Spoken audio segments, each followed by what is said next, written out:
Hello folks, today I'm in San Francisco and I am about to visit one of the most notorious prisons in America, Alcatraz. Now, this is a big ambition of mine to go and visit. It's going to be the highlight of the trip for me, I think. I'm so looking forward to it. My memory's not the greatest, but I do have a big interest in Alcatraz.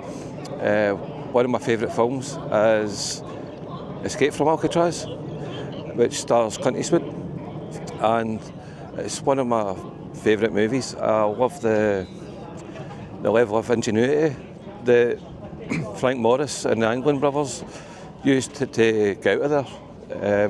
It's really an impressive feat. And I should say Frank Morris was the brains of the operation. He was a very, very smart, intelligent man. I think he had a genius IQ. And it's a shame that somebody with such a genius IQ ends up in a place like that. It makes what makes people like that. But it's a notorious prison, and I believe Trump was talking about reopening it. The MD that knows the kind of story of the escape to Alcatraz knows a bit of detail about it. It's a nonsense idea, unless they're going to knock it all down and rebuild it. I could be, if anybody's watching and they can correct me, please do, but I'm pretty confident that all the salt water kind of affected the concrete. It made it corrode a wee bit, or a small bit I should say. I'm trying to kind of lose my Scottishness a wee bit to make it a bit better talking. Anyway, so Frank Morris was chipping away at his cell, and I think he was messing about, and a wee bit of the concrete came away, and he was like, oh, so then he realised he could chip away at it. So he chipped away at it, and it came away, it crumbled, you know what I mean? So it was very easy for him to make the wee hole in the cell. That was probably the easy part, the easiest part of the whole thing.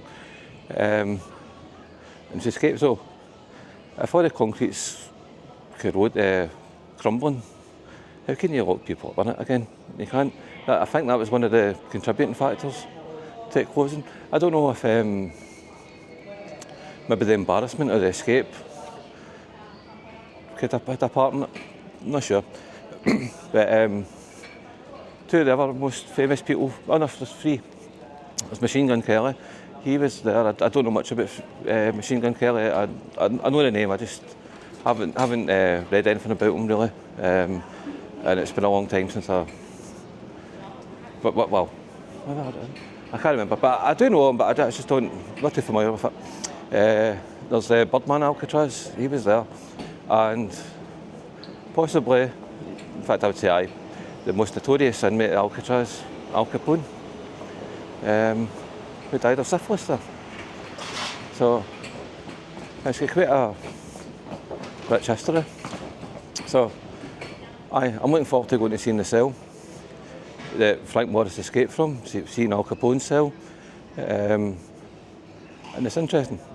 If anybody doesn't know, the reason, the way Frank Morris and Anglin brothers escaped, when they dug a hole, when they broke around the concrete, they used paper mache to make a kind of a fake wall, and they painted it. They took up art so they can get paints, so they could paint the wall, and then they made paper mache heads, so that when they were out trying to do their escape, working on their escape, they could put them in their cells, so when the guards walked by, they would think they were sleeping. So another thing, they needed something to cover up their cell hole. Now, I don't know about the Anglin brothers, I can't remember. I don't know if they did the same thing. I've got a feeling they did, but I'm not sure. But Frank Morris took up the accordion playing. So he started playing the accordion, but an accordion's a big thing. It's a big instrument. It comes in a big case. They'd put that in front of the hole of his cell. So it gave him a perfect way to hide it. So once they get through that wee hole, there was a space between the cell wall and the other cells, and they would work their way up to the top. But then they found there was like a kind of grill thing that it's like big bars, and it was just above them, and they had to jump up and get up through it. So, but they had to, it was kind of locked, they couldn't get into it, they had to create a drill. So I can't remember, I can't remember what they used. In the film version, they used a fan, like a wee desk fan, and they turned that into a drill. But I think they used something else for it. I can't remember. This is off the cuff. I haven't done any kind of research. It's just my own knowledge.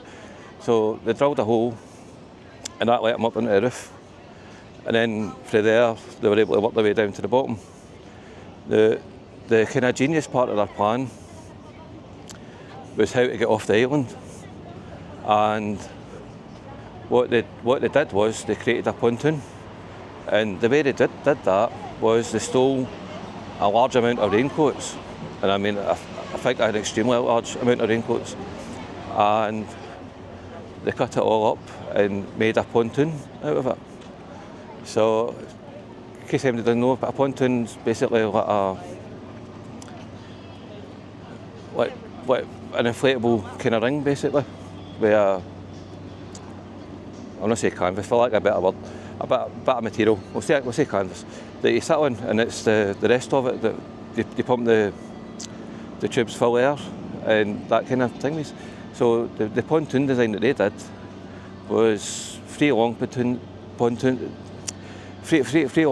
with a third one, so it was like a kind of triangular shape, elongated triangular shape. And they made this using contact cement and built a pump, and they took it to the shore when they were ready to go, and they pumped up and escaped. Now, it's one of those big what if kind of questions, and I have to say, wouldn't it be amazing, all that effort, if they actually did pull it off and they did escape? Now, the Mythbusters, they did a version of it where they attempted to escape, and it's a really interesting episode. It's probably my favourite, in fact it's my favourite episode of Mythbusters when they did that. And the Mythbusters pulled it off. They actually did do it. So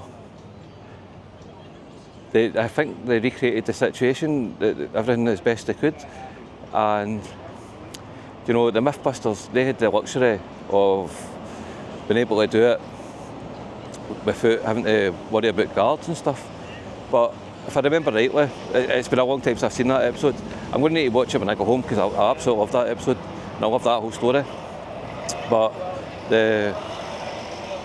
one of the things that they found they had to do was, when they were making the pontoon with the raincoats and the contact cement, I could be wrong, but I believe they had to kind of hammer it together a wee bit to kind of compress it a wee bit, and they would have had to do that on top of the cells at night when everyone's sleeping. And if that is the case, and that's how they did it, how did they not wake anybody up? It's amazing. So, what do you officially? I think it's assumed dead. I think I'm right in that. I could be wrong. But it's about 50 years since that happened. In fact, I think it's longer than that actually. So I don't know. That is one of the great what ifs. So what do you think? Do you think they made it? I hope they made it, and I hope they had a good life for themselves and stayed away from crime. You know, because if you get into crime, you could end up in a shithole like Alcatraz. Anyway, thank you very much for watching, and if you've enjoyed this video, please like, subscribe and share. Thank you. Bye bye.